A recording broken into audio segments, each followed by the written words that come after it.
say that would do. Oh, it's 10 o'clock here. Okay, good morning. Morning. For those who are celebrating Passover, hope your Seder's were good. Today is Palm Sunday, so if you're celebrating that, I hope everything is well. Shut the door, sir. And we're going to go back to a long time, 1898. And there's a reason we're going back to 1898, because America becomes a colonial power. And how many are you from Brooklyn? Anybody Brooklyn? You're from Brooklyn. Anybody from Queens? Anybody Bronx. from Staten Island? Bronx? Bronx. Well, I bet you went to Staten Island. New York City became New York City in 1898. And there was, for those from Brooklyn, there were some in Brooklyn who are still mourning the fact that they're not a separate city today. They think they should be a separate city. Anyway, that is Hawaii. Hawaii becomes part of the United States in 1898.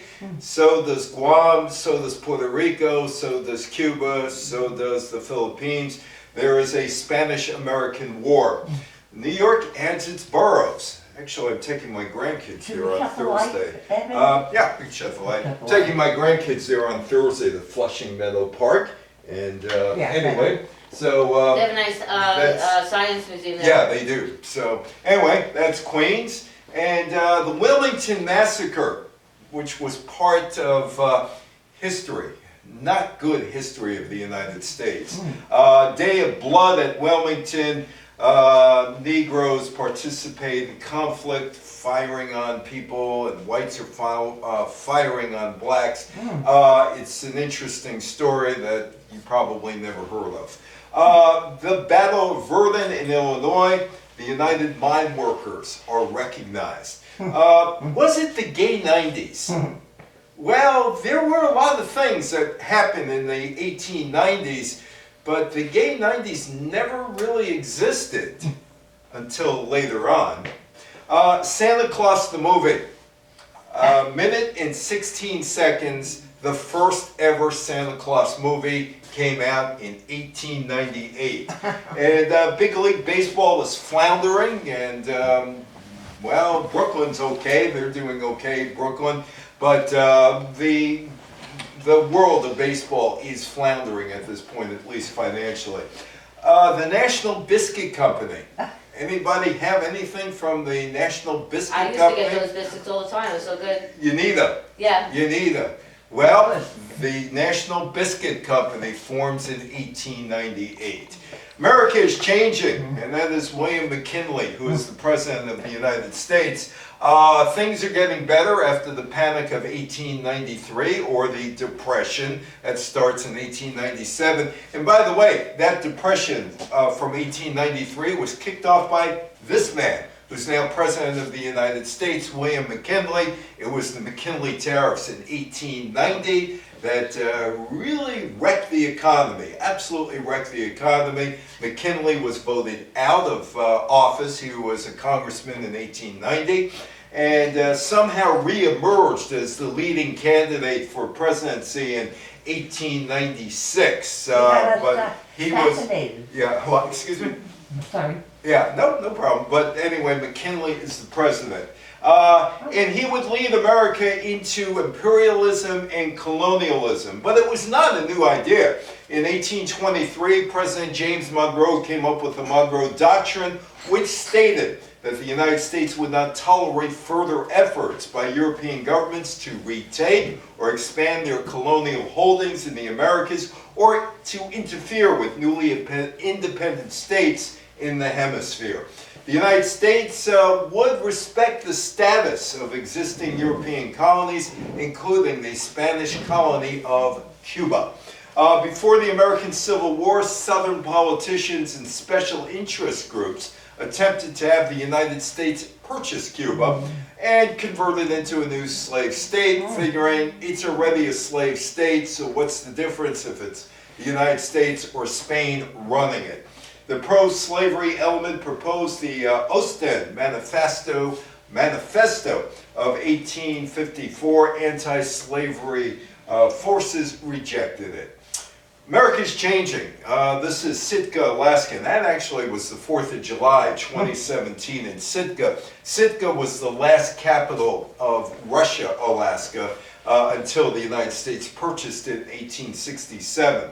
Starting in 1842, the American government began looking beyond the country's shorelines for territories. America, by 1848, captured about 55% of Mexico, but could not get the land north of the 49th parallel owned by Great Britain. But America did buy Alaska from the Russians in 1867. And 1898, America finally gets Hawaii, a place that they had wanted to get for many years, beginning in 1842. McKinley wanted more territory, and the United States annexed Hawaii in 1898. A war with Spain would get America, Puerto Rico, Guam, and Cuba. America was expanding beyond its shores. It would start with the military occupation of Manila, then the annexation of the entire Philippines. Wow. Going back to 1842, this guy was born in 1790, John Tyler. He was president of the United States 1841 through 1845, and he still has a grandson who is alive in his 90s. He was born 235 years ago. He has a grandson who's in his 90s. Another grandson just recently passed away. He also was in his 90s. But that is John Tyler, who had 13 kids or something like that, and late in life had a kid, and that kid late in life had 2 kids. That's why his grandson is still walking the earth. Beginning in 1842, President John Tyler gave notice to European nations that the United States would never consent to their occupying the Hawaiian Islands. The Secretary of State at that point was Daniel Webster. For most of the 1800s, leaders in Washington were concerned that Hawaii might become part of a European national empire or nation's empire. During the 1830s, Britain and France forced Hawaii to accept treaties giving them economic privileges. 1842, the United States Secretary of State, Daniel Webster, sent a letter to agents in Washington affirming U.S. interests in Hawaii and opposing their annexation by any other nation. Webster also proposed to Great Britain and France that no nation should seek special privileges or engage in the further colonialization of the islands. 1849, the United States and Hawaii concluded the Treaty of Friendship that served as the basis of official relations between the parties. Anybody here ever been to Hawaii? No. Nobody. It's a nice place to visit. It's hot, but it's a nice place to visit. This is Napoleon III. He is from France, and Napoleon III, good-looking guy, isn't he? Napoleon III has his eye on Hawaii. 1851, the French were threatening to occupy Hawaii. Daniel Webster, then the Secretary of State, wrote, "I hope the French will not take possession of Hawaii, but if they do, they'll be dislodged. If my advice is taken, if the whole power of the government is required to do it." This was his vision. This is Pearl Harbor. This was Webster's vision and other American visions. You get a port somewhere in Hawaii, and we can control things going on in Asia.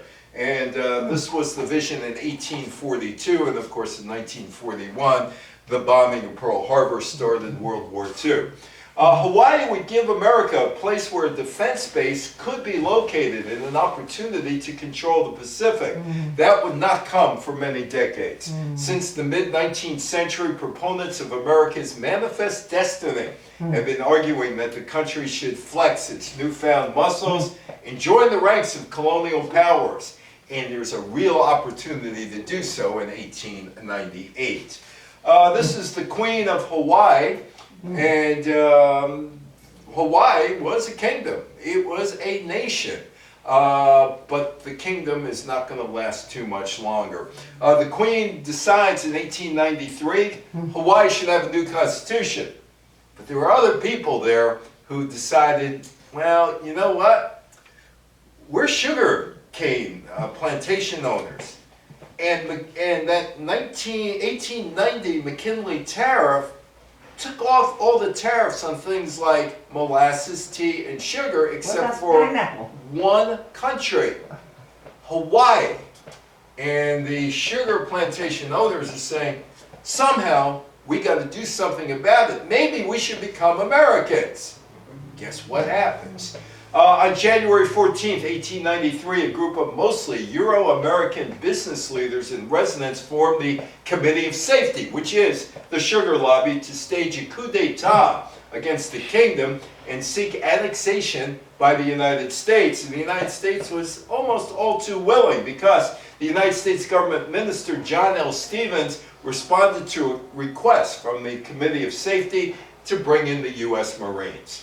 That is the palace that formerly was the seat of government for the Kingdom of Hawaii. It's now the seat of government for the state of Hawaii. A descendant of an American missionary community to Hawaii, Samuel B. Dole, advocated the westernization and the destruction of not only the Hawaiian government, but to destroy Hawaiian culture. After the overthrow of the monarchy, he served as president of Hawaii until the government secured Hawaii's annexation to the United States. There was a problem for the Hawaiian sugar industry: tariffs, the McKinley tariffs of 1890. Because American tariffs were so high, the sugar industry was cut off from the United States consumers, and that caused a problem. There is Dole, who looks more like a Smith Brothers cough drop advertisement than the president of a country. The American lawyer Dole became the president of the Republic when the provisional government of Hawaii ended on, check out the date, the 4th of July, 1894. You think they're sending a message to Americans? Controversy ensued in the following years as the Queen tried to regain her throne. And Grover Cleveland, President of the United States, absolutely useless. The administration of President Grover Cleveland commissioned the Blount Report, which concluded the removal of the Queen was illegal. The United States demanded that the Queen be reinstated, but the provisional government said, "Who are you to tell us what to do? Who are you? We're our own government. We want to be part of you, though." And that's the palace there, and that's the Hawaiian Republic. Lawrence A. Thurston declined the presidency of the Republic. Dole was chosen to lead the government. He would be the only president of the Republic of Hawaii from 4 years, 1894 to 1898. Dole said to Thurston, "Go to Washington, get us annexed." Dole was successful as a diplomat. Every country that recognized the Kingdom of Hawaii also recognized the Republic. That's the William McKinley statue in Buffalo. That's when my son was looking to go to school somewhere in upstate New York. He ended up in Binghamton, not Buffalo, but anyway, he posed in front of William McKinley. McKinley was open to persuasion by U.S. expansionists and annexationists from Hawaii, and he met with Thurston along with Francis March Hatch and William Ansel Kinning. After negotiations in June 1897, the Secretary of State John Sherman agreed to the Treaty of Annexation with those people. Hawaii is on its way to becoming part of the United States. Meanwhile, there's something else going on.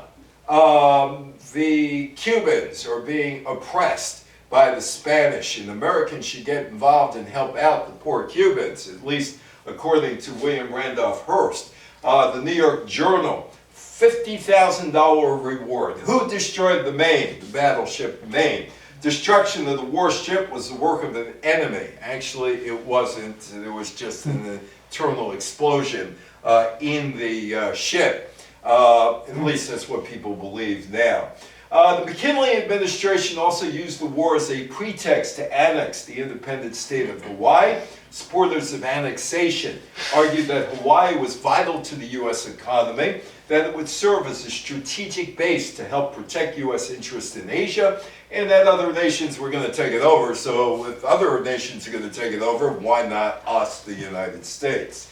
That is the brain trust of the government of Hawaii that existed for 4 years.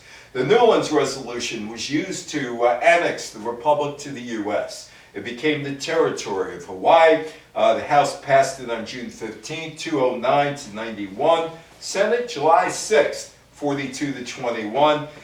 There was a joint resolution of Congress at McKinley's request, and that was that. Hawaii becomes part of the United States. The sugar lobby got what it wanted. No tariffs on its product exported to the United States. In the United States, they got what they wanted. A military base in Hawaii. Remember the Maine. It's a postage stamp.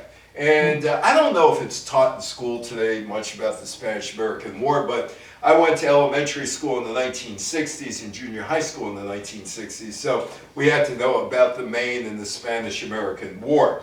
Spanish-American War, the United States was ready to enter the ranks of world leaders when politicians and military officials like the Massachusetts Senator Henry Cabot Lodge and the Assistant Secretary of the United States Navy Theodore Roosevelt convinced that the country was ready to flex its global muscle because of modern naval technology.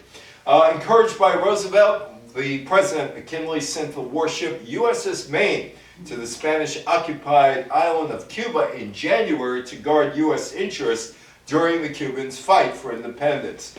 When the ship mysteriously blew up in Havana's harbor on February 15th, the U.S. Yellow Press, now the U.S. Yellow Press was basically in New York. It was Pulitzer, and it was William Randolph Hearst. They were in the newspaper wars.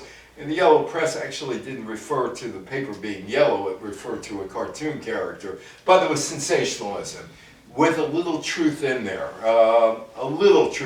But mostly made up stuff. Anyway, and politicians eager to avenge the victims of the explosion and flex the nation's military strength, they blamed Spain for the sabotage. 3/4 of the Maine's 268 sailors were killed. And that is the Cubans in the Spanish-American War. The reasons for war were many, but there were two immediate ones. America's support for the ongoing struggle by Cubans and Filipinos against Spanish rule, and the mysterious explosion of the Maine. Liberating Cuba from Spanish colonial oppression became the higher moral motive of the war, even as the fighting extended elsewhere in the Caribbean and into the Pacific Ocean. Secretary of State John Hay described it as a splendid little war. A splendid little war. The war originated in the Cuban struggle for independence from Spain, which began in February 1895. The Cuban conflict was injurious to U.S. investors in the island. About $50 million, that's what they were investing, about $1.9 billion today. It almost ended U.S. trade with Cuban ports, normally valued at $100 million, or about $3.8 billion today. So you can see how important Cuba was to the business interests. Under the Spanish command, Cubans were herded into so-called reconcentration areas. Concentration camps. If you think Hitler, where do you think he got the idea for concentration camps? Cuba. Cuba. In and around the largest cities, for those who remained at large, they were treated as enemies. Spanish authorities made no adequate provision for shelter, food, sanitation, or medical care for the reconcentration those, thousands of whom died from exposure, hunger, and disease. And here are some of the people. These are some of the people at a relief station. These conditions were graphically portrayed for the U.S. public by sensational newspapers, notably Joseph Pulitzer's New York World, which is kind of ironic today because the Pulitzer Prize is given for real news coverage today by the trustees of Columbia University, which Pulitzer established, and Hearst's newly founded New York Journal. Humanitarian concern for the suffering Cubans was added to the traditional American sympathy for colonial people struggling for independence. Annie, get your gun. Annie, get your gun. Go get your gun. Well, as the United States is headed to war, Annie Oakley has a suggestion. Now, you gotta remember, women in the 19th century had less rights than a man in an insane asylum. So Annie Oakley coming up with an idea is almost revolutionary. Annie Oakley promoted the service of women in combat operations for the United States Armed Forces. She wrote a letter to McKinley on April 5th, offering the government the services of a company of 50 lady sharpshooters who would provide their own arms and ammunition should the U.S. go to war with Spain. The suggestion was filed in an appropriate place. The Spanish-American War did occur, but Oakley's offer was not accepted. Theodore Roosevelt did, however, name his volunteer cavalry the Rough Riders, after the Buffalo Bills Wild West and Congress of Rough Riders of the World, where Annie Oakley was the major star. So it's because of Annie Oakley you have the Rough Riders. Splendid little war, remember the Maine. The United States declared war on Spain on April 25th. Americans rallied to the cause of liberating Cuba from Spain with the slogan, "Remember the Maine." Spain was not in any sense prepared for a war with a formidable power. The United States, they didn't even have the weapons needed for a war. But they had Navy, and their Navy would prevail in the war. And the Spanish couldn't keep up with the United States Navy. And here's a little memorial to the Spanish-American War, 1898 to 99, Cuba. Puerto Rico, P-O-R-T-O instead of P-U-E-R-T-O. The United States referred to it as P-O-R-T-O, Puerto Rico, and the Philippine Islands. By July 17th, the war ended, and the treaty is signed on August 12th.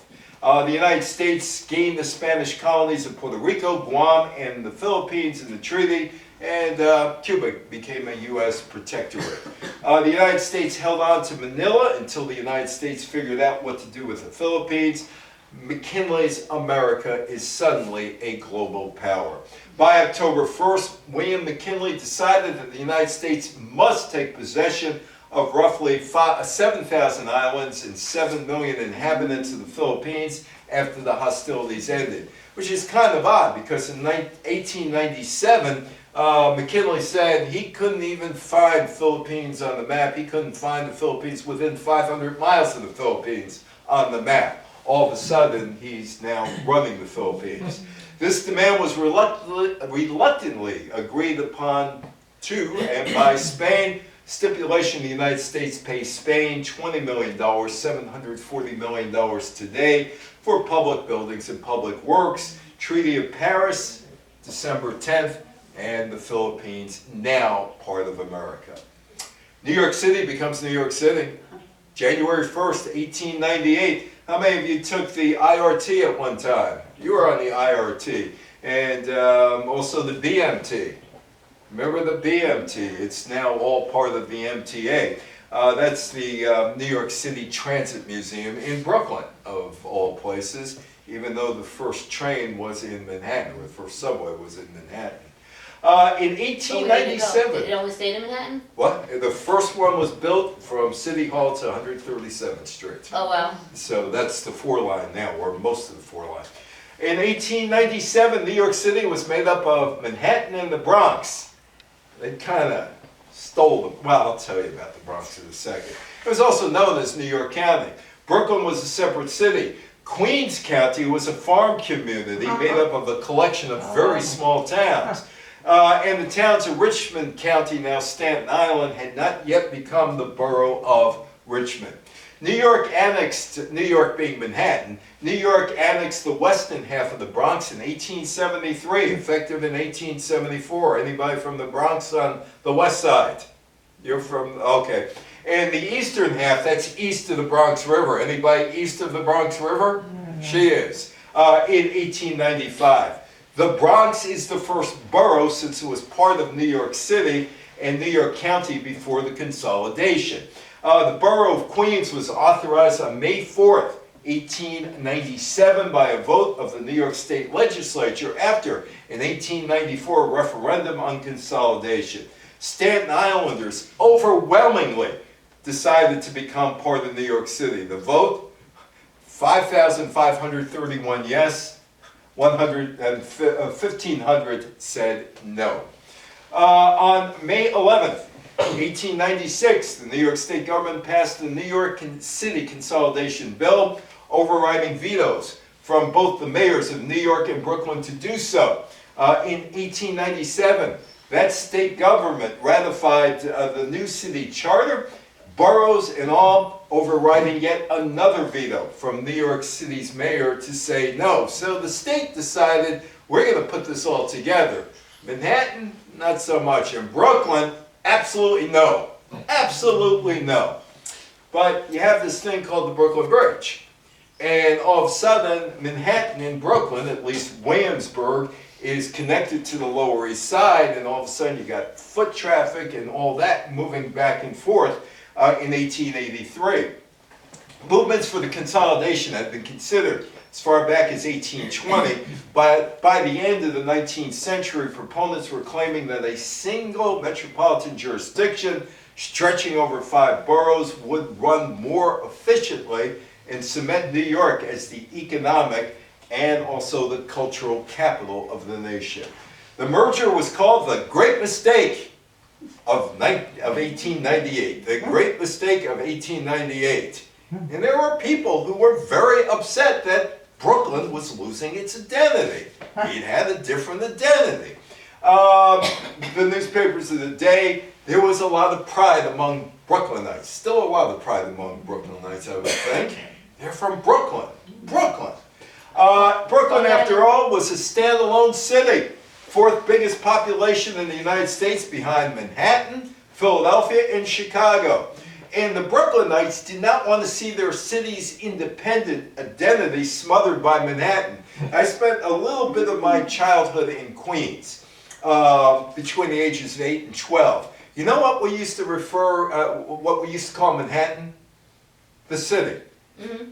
The city. How about Brooklyn? In Brooklyn, the same thing? No. No? No. But in Queens, it was referred to as the city.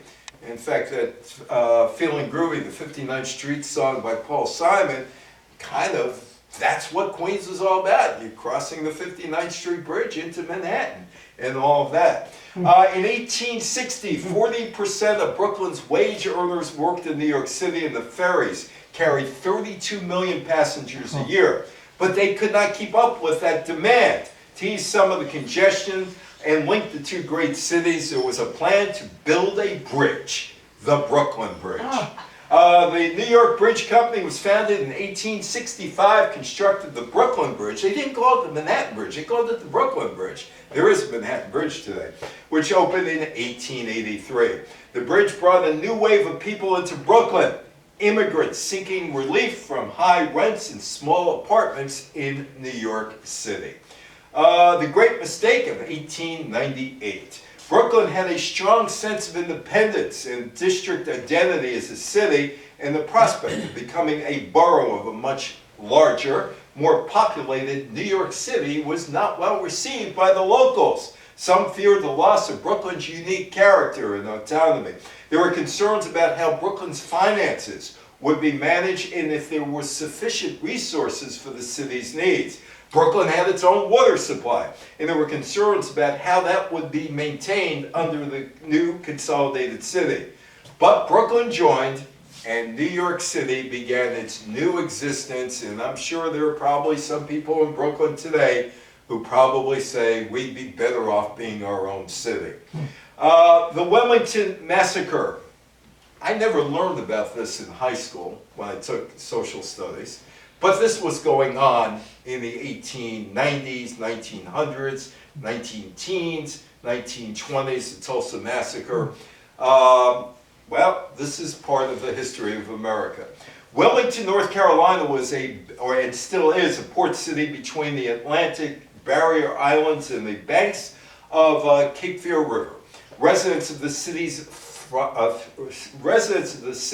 thriving black community made themselves a political force, exercising the rights of citizenship guaranteed to them after the Civil War by the 13th, 14th, and 15th Amendments.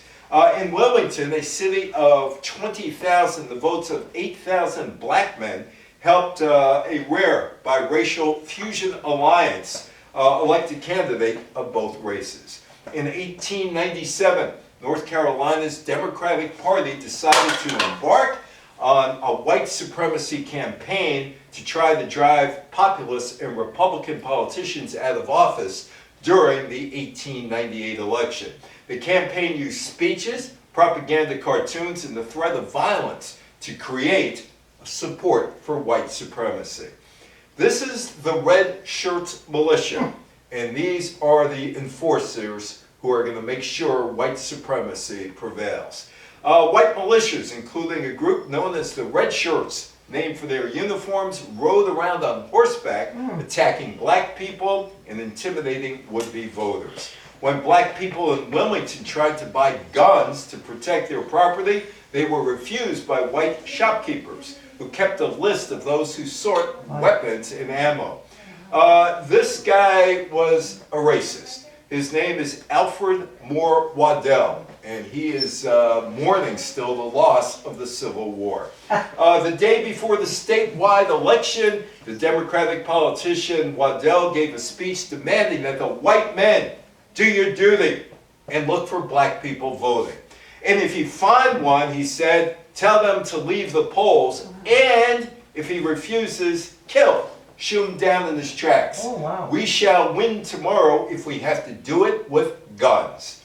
On November 8th, New Hanover County's Democrats used threats and intimidations to stop African Americans from voting.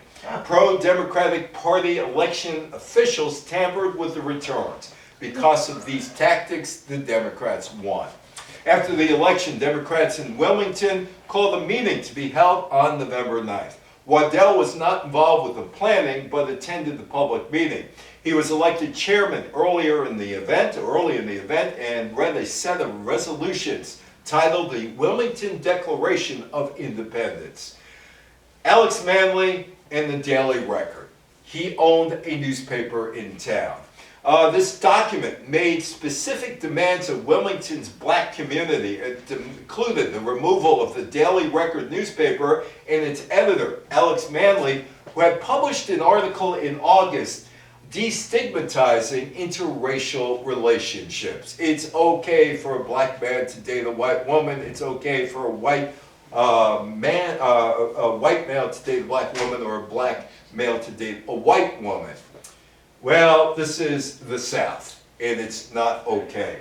Waddell, acting as chairman, appointed a committee of 25 men to carry out the actions included in the resolutions. Wealthy and prominent members of Wilmington's black community, referred to as the Committee of Colored Citizens, were summoned to a meeting with Waddell and his new committee.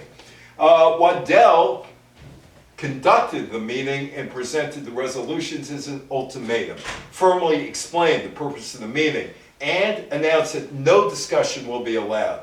Waddell ignored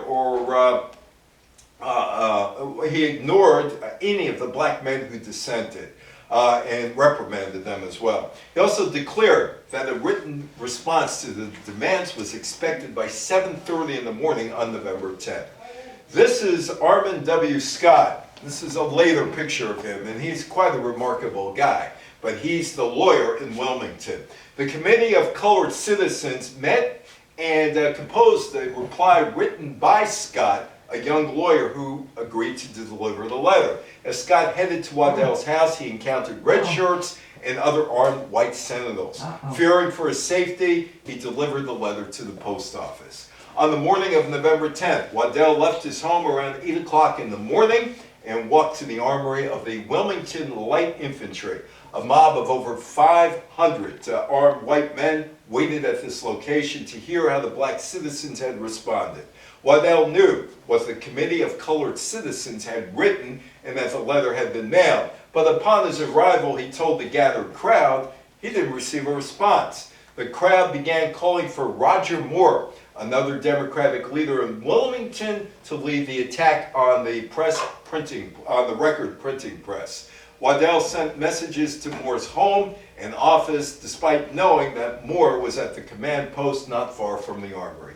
That is the Daily Record, and that is what they're going after. Waddell announced to the gathered men that more could not be located, and the group quickly returned to Waddell to lead them. He called for 75 men to join them in marching to the press and began arranging the men in a military-like column. The entire group joined the process, walked 7 blocks to the printing press. Manley had fled Wilmington, but this did not prevent the mob from burning down the newspaper office. The red shirts posed for pictures in front of the smoking ruins. There they are. They did their work. They're really happy. After burning the Record offices, the Daily Record offices, a violent mob took to the streets and on the north side of town attacked African Americans. An unknown number of African Americans died. Other people, white and blacks, were banished from the city. Waddell's account of the event states that after the printing press had been destroyed, he instructed the crowd to go quietly to our homes, obey the law, unless forced in self-defense to do otherwise. As the violence of the coup escalated, Waddell called for a meeting of the Committee of 25 in mid-afternoon on November 10th. Resignations of the current fusionist mayor and police chief were demanded at the meeting. The two resisted, but eventually resigned out of fear for their own safety. There is the Honorable A.M. Waddell, Mayor of Wilmington. Waddell and his committeemen began selecting their own mayor, police chief, and aldermen. 8 white supremacists were selected as aldermen, 7 of them from the Committee of 25, and 2 who had directed the rioters. Waddell was chosen to be mayor. More than 2,000 blacks left Wilmington permanently, turning it from a black majority to a white majority city. Both black and white residents later appealed for help after the riot to President William McKinley, who ignored them. Totally ignored them. The Battle of Verdun. There was a lot of stuff going on in the 1890s. The Pullman Railroad strike and violence against the Pullman Railroad strike. The robber barons wanting to make as much money as possible and trying to shaft the workers as much as possible. The Battle of Verdun, also known as the Verdun Mine Riot or the Verdun Massacre, was a labor union conflict and racial conflict in central Illinois that started on October 12th. After United Mine Workers of America struck a local mine in Verdun, Illinois, the Chicago Verdun Coal Company hired armed detectives and security guards to accompany African-American strikebreakers to start production again. An armed conflict broke out when the train carrying these men arrived in Verdun. Strikers were also armed. A total of 5 detective security guards and 8 striking mine workers were killed, with 5 guards and more than 30 miners wounded.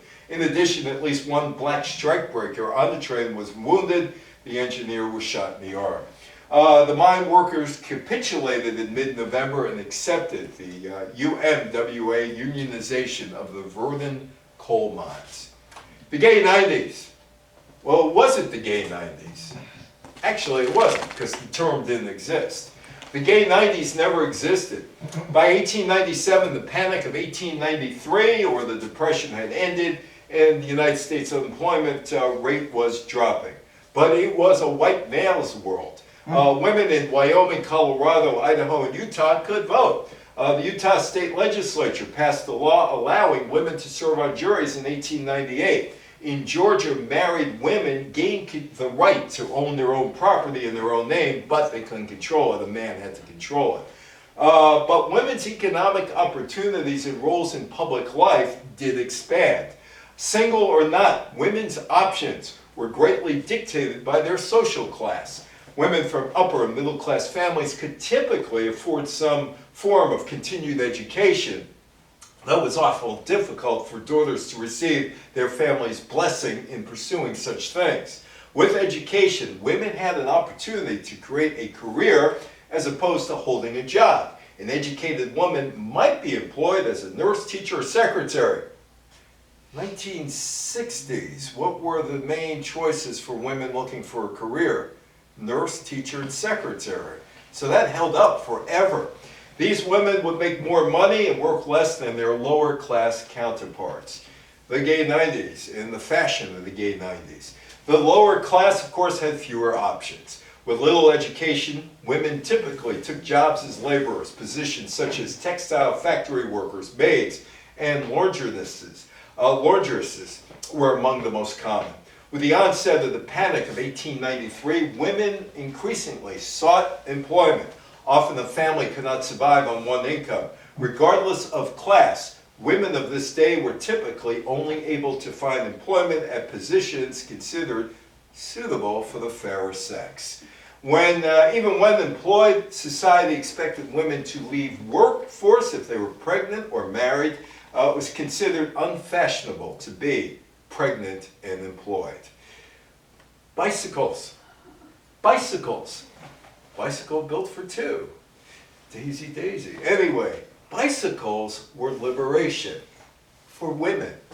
In 1894, writer Sarah Grand used the term new women in an influential article to refer to independent women seeking radical change. The new women, cigarette smoking, bicycle riding, trouser wearing, shocked the Victorians. Bicycles became a symbol of women's movement. The bicycle represented mobility, freedom, and a visible statement of liberty. Remember, no cars, right? Horse and buggy, yeah, that was out there. But the bicycle, you could go from one spot to another spot on a bicycle. And even this is from New Zealand. And this shows you the importance of a bicycle. Here's male electors only. Young New Zealand. Oh, Grandpa, what a funny old machine. Why don't you get one like mine? A bicycle, male and female, electoral rights. The bicycle, believe it or not, was a symbol of freedom. The new women movement represented a significant shift in societal expectations and gender roles for women. This movement saw women challenge Victorian ideals by entering the workforce, seeking education, and advocating for women's voting. Women began to demonstrate their intellectual and professional capabilities.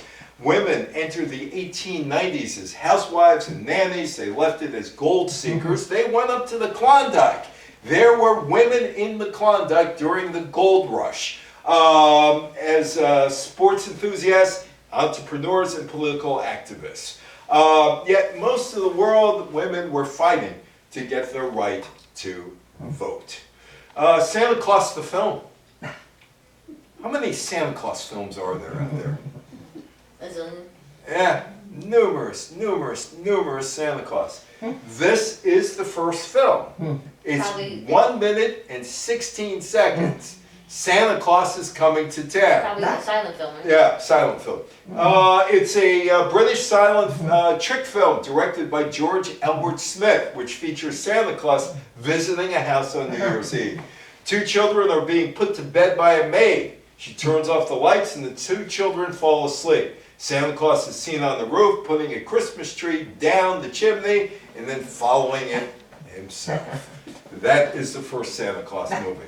Santa Claus enters the room from a fireplace and proceeds to fill the stockings hanging from the children's footboard. He then makes an abrupt gesture of farewell in the children's direction because they're running out of film and vanishes. The children wake up and joyfully applaud when they discover the contents of their stockings. They got toys. The Gilded Age of baseball fails. The Cleveland Spiders, baseball team there. Big League Baseball consolidated into one league, a 12-team circuit named the National League in 1892. The owners of the franchises thought they were ushering in a Gilded Age of baseball. But the panic of 1893, caused by the McKinley tariffs, and he's president of the United States in 1898, meant that there was less money to be spent on recreational activities. The Spanish-American War did not help the barons of baseball's bottom line. As profits dwindled, owners imposed a $2,400 ceiling on players' salaries, about $95,000 today. Was Juan Soto making about $50 million a year for the Mets now? And battled one another over the division of gate receipts. Due to the lack of enthusiasm from both players and fans, the Temple Cup, which had taken place the previous 4 years, was not held, nor was there any other form of postseason. After the 1898 season, National League owners allowed dual ownerships of teams, including Cleveland and St. Louis. And the owner of Cleveland sent his best players to St. Louis. Another owner, Brooklyn and Baltimore, they sent the best players to Brooklyn. Big League Baseball was floundering. And finally, Uneedit biscuit. Uneedit, but you liked it. Yeah. Uneedit biscuit. Yeah. Today is the day you need a biscuit, National Biscuit Company. American Biscuit Manufacturing Company was formed in 1890. The New York Biscuit Company was also formed in 1890. The two companies competed with one another until 1898 when they combined. On June 19th, the National Biscuit Company, also known as NBC, before NBC, incorporated yet a third cracker group, the United Baker Company. The massive new trust controlled over half the cracker and cookie business in America, 114 bakeries, 400 ovens or more, producing 360 million pounds of crackers a year. Uneedit biscuit was the company's best-selling product. The legacy from 1898, there's Castro in Cuba. The United States left Cuba in 1902, but kept a watchful eye on the island. The United States and Cuba have had a complicated relationship since the 1850s, when America wanted to buy the island from Spain, turn it into a slave state. In 1959, Fidel Castro overthrew the Cuban government and allied himself with the Soviet Union. Since then, there has been limited relations between the two countries. America's Guantanamo Bay Naval Base remains open on the island. This is Aguinaldo from the Philippines. Emilio Aguinaldo continued his fight for Philippine independence. Widespread fighting erupted in Manila around in February 1899. As McKinley pushed his program of benevolent assimilation on the island. McKinley and his supporters believed incorrectly that only a minority of Filipinos supported the independence movement. On March 23, 1899, Aguinaldo was captured by America. He signed an oath of allegiance to the United States, and that pretty much put down the rebellion. 1946, the Philippines got independence. President Harry Truman signed the Rescission Act of 1946, taking away veterans' benefits pledged to Filipino service members during World War II. Only 4,000 service members were able to gain citizenship during this period. Guam residents became U.S. citizens August 1st, 1950, when the Organic Act was signed into law by Harry Truman. That is San Juan, Puerto Rico. President Woodrow Wilson signed the Jones-Shafroth Act on March 2nd, 1917, giving Puerto Ricans U.S. statutory citizenship. The name of the island, Puerto Rico, was officially changed from Puerto Rico, P-O-R-T-O, to Puerto Rico, P-U-E-R-T-O, on May 17, 1932. May 1942, after the fall of Bataan and the Corregidor to the Japanese, the U.S. passes a law which grants U.S. citizenship to Filipinos and other aliens who served under the U.S. Armed Forces, which was taken away by Truman. That's Diamond Head in Hawaii. 1900, the territory of Hawaii was granted self-governments and retained Ailana Palace as the territorial capital building.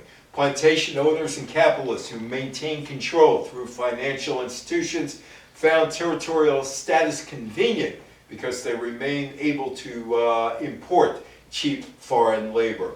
Such immigration and labor practices were prohibited in many states. The annexation of Hawaii to the United States made selling agricultural products to the mainland much more profitable since no import taxes, tariffs. Because they're part of the United States. Eventually, tourism became Hawaii's biggest industry. Hawaii became the 50th state in 1960. Stop praying. God's too busy to find you a parking spot. It's on the west side of Manhattan. That's true. That is true. New York City is the financial capital of the United States, one of the major finance centers of the world. It's the communication capital of the United States. New York City is the most populated area of the United States, and the market has got more than 20 million people. Had the 1898 consolidation not occurred, Los Angeles and Chicago would be the top population cities in the country, followed by Brooklyn and Queens. Brooklyn and Queens on their own today would be the third and fourth largest cities in America. Staten Island seems to have some buyer's remorse as there has been a movement to separate from the other boroughs. Wilmington coup. As a result of the Wilmington Massacre, violence, Jim Crow segregationist laws became entrenched in North Carolina. That included black voter suppression. Alfred Moore Waddell remained the mayor of Wilmington until 1905. Beginning in 1935, at the age of 62, Armin Scott had a 20-year career as a judge in Washington, D.C., a municipal court appointed by Franklin Roosevelt. Alex Manley supported his family as a painter but remained politically active and helped found the Armstrong Association, a precursor to the National Urban League, and was a member of the African American Newspaper Council. This is Verdun. The Union won the battle in Verdun, Illinois, gaining Union recognition, but there was a price. Verdun became a sundown town where most black miners were expelled from the Macoupin County, Illinois area. A sundown town is a town, city, or neighborhood in the U.S. that was purposely all white. The term came from signs that were posted stating people of color had to leave by sundown. Women's rights denied. In the 1800s, American women had fewer rights than a male inmate in an insane asylum. Women could not vote, serve on a jury, testify in court, hold public office, attend college, practice law. If a woman were married, it was illegal for her to sign a contract, own or inherit property, keep or invest her own earnings, have automatic rights to children in a divorce. Women were expected to center their lives around family and home, obey their husbands in all matters, not voice strong public opinions in public, behaved in a refined, polite way. The term gay 90s began to be used in the 1920s in the United States. It is believed to have been created by the artist Richard V. Coulter, who released a series of drawings in Life magazine titled The Gay 90s and later published a book of drawings with the same name. Women did get the right to vote in many countries eventually, with strings attached in the United States where laws made it hard for all women to get the vote. American women did not get higher educational opportunities until 1972, when, I have been president. I knew Nixon. I said, no, please call me Dick. When Nixon signed Title IX into law. Santa Claus is coming to town. Miracle on 34th Street. Wonderful. Santa Claus has been the subject of countless films, cartoons, television shows, with radio programs and recordings. Numerous actors have played Santa Claus, including Ed Asner and Fred Astaire. The best known Santa Claus films include Miracle on 34th Street. Here's me interviewing Sparky Lyle in the Yankee clubhouse roughly around 1990. The National League dropped 4 teams after 1899. The American League started as the Western League in 1900. Peace agreement between the National League and the American League was ratified January 1903. The National Association of Professional Baseball Leagues, the organization of minor league baseball leagues, did not agree to the terms of the agreement. In August 1903, the American League, National League, and minor leagues reached an agreement which established the National Baseball Commission as the governing body for Major League Baseball and minor league baseball or organized baseball. Baseball's World Series starts in 1903. The Nabisco Company. The Nabisco brand is still in use, even though the company has been sold numerous times. Its products include Chips Ahoy. You like Chips Ahoy? Belvita. Yeah. Oreo cookies. Yeah. Ritz crackers. Teddy Grahams. Wow. Triscuit crackers. Fig Newtons. I had 2 Fig Newtons yesterday. Wheat Thins for the United States, United Kingdom, Mexico, Bolivia, Venezuela, and other parts of South America. Unfortunately for you, the Uneedit biscuit was discontinued in 2009. Any questions, any comments? It is your turn to ask, talk, whatever you want to do. Triscuits are my favorite crackers.